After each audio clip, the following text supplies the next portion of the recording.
راش رمضان مرحبا میاشت د قرآن مرحبا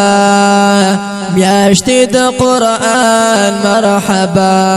وایو هر کله خوش آمدید یہ پمونگا گران مرحبا یہ پمونگا گران مرحبا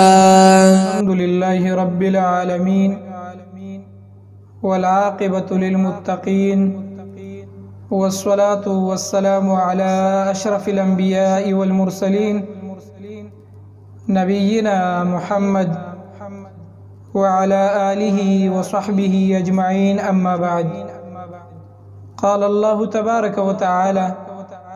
فمن شهد منكم الشهر فليصمه زماد دين اسلام محترم و معزز و مسلمانانو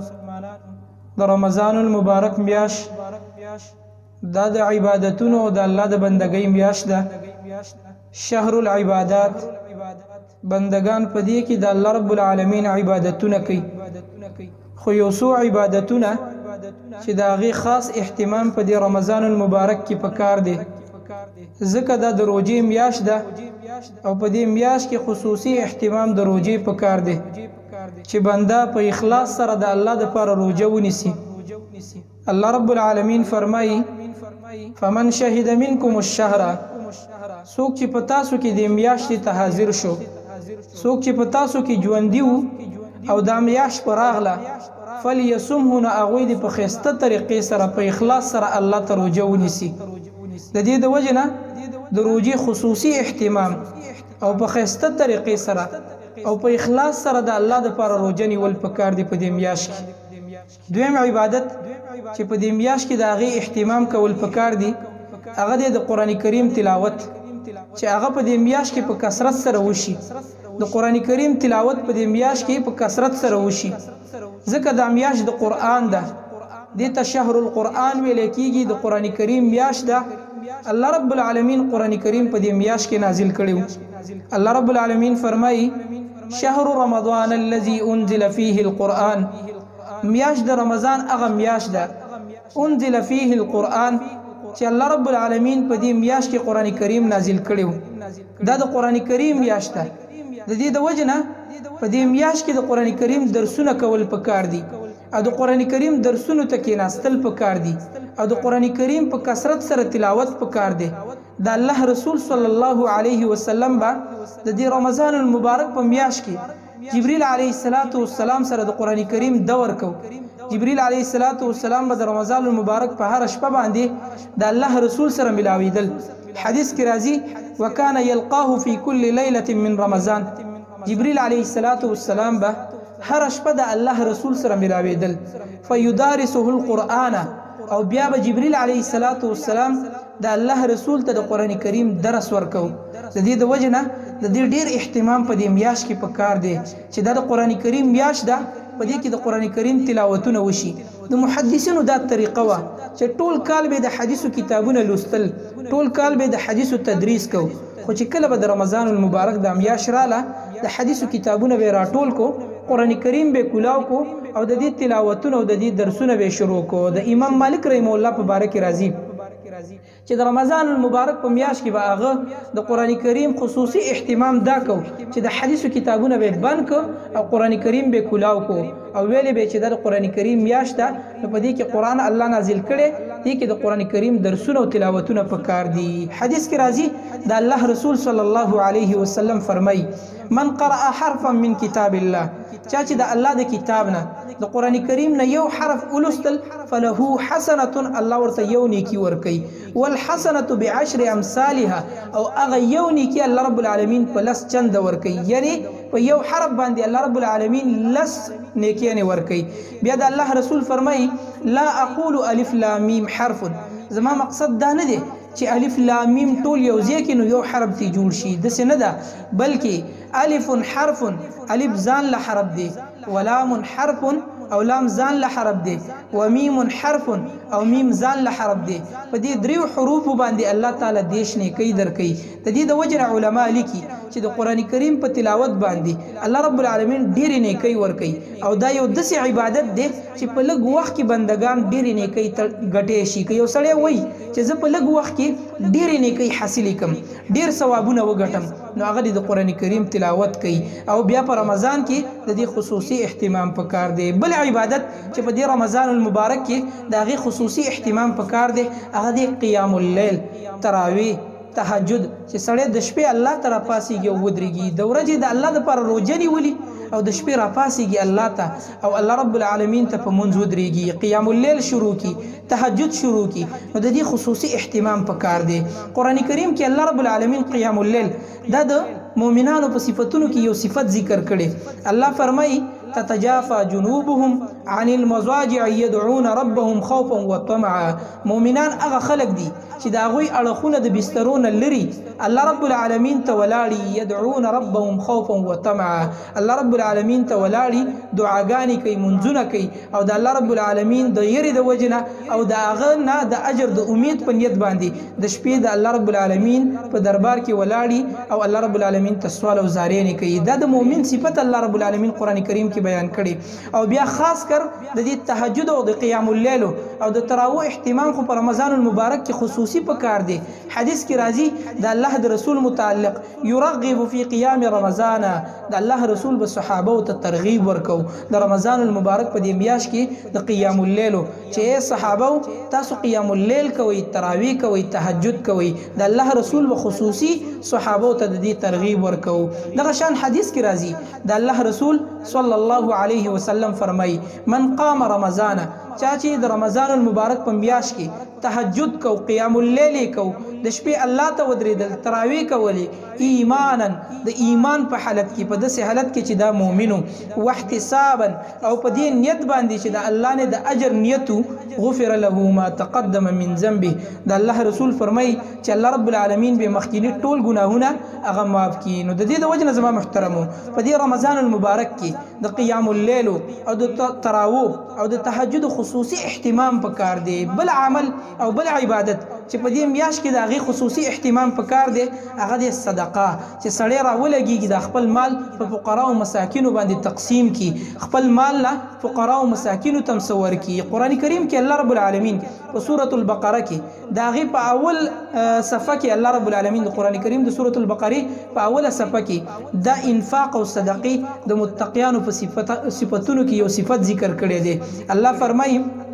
ومما رزقناهم، او متقیان هغه خلق دي دا هغه مال نه او هغه فضل نه او هغه مال نه چې الله رب العالمین وایي موږ ورکړی دی، ينفقون خرج کوي، فقراو ته ورکوي، مساکینو ته ورکوي، د الله د رضای ورکوي، کونډو ته ورکوي، یتیمانانو ته ورکوي، مجاهدینو ته ورکوي، د الله په لاره کې صدقې کوي. الله رب العالمین د متقیانو یو صفت ذکر کړی دی. او بیا په رمضان المبارک کې د دې خصوصي اهتمام پکار دی. د الله رسول به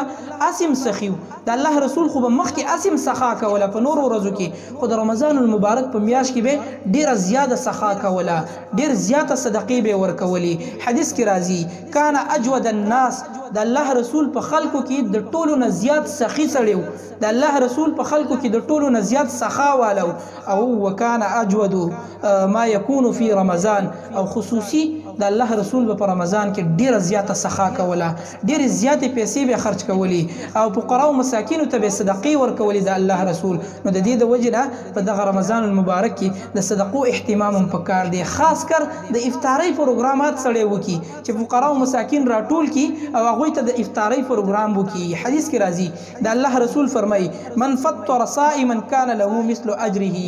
چا چې روزهدار ته هغه افطاری ورکړه، چا چې د روزهدار روزه ماته کړه، الله رب العالمین به د هغه روزهدار د روزې نه اجر دته هم ورکړي. یو سړی دی هغه ټوله ورځ لوږه تېره کړه، تندې تېره کړه، روزې ونیوله او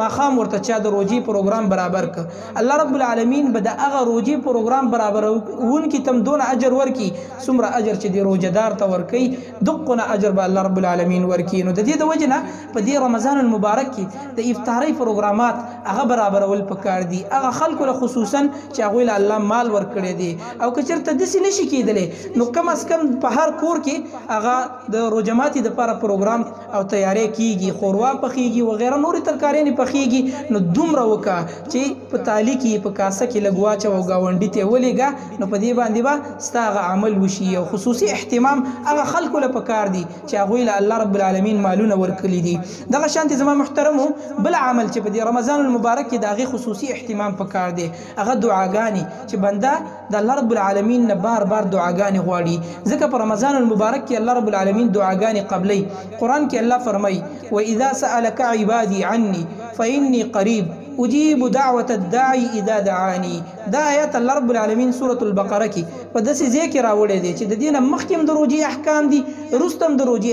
احکام دي. اهل علم لیکي وایي دا دلالت په دې خبره کوي چې الله رب العالمین د روژې په احکامو کې د دعا آیات راوړو چې الله رب العالمین روژې کې هغه دعاګانې قبلوي. فرمایي وَإِذَا سَأَلَكَ عِبَادِي، ای نبی کله چې د تا نه زما متعلق زما بندگان تفوس کوي نو ته ورته ووایه انی قریب. رب العالمین ډیر نږدې دی. اجیب دعوت الداعی، الله رب العالمین د دعا کوونکي دعا قبلی، الله رب العالمین د دعا کوونکي دعا خامخا قبلی اذا دعانی، کله چې د الله رب العالمین نه هغه سوال وکړي. دغه شانتې زما محترمو حدیث کې راځي د الله رسول فرمایي ان للصائم عند فطره لدعوة لا ترد.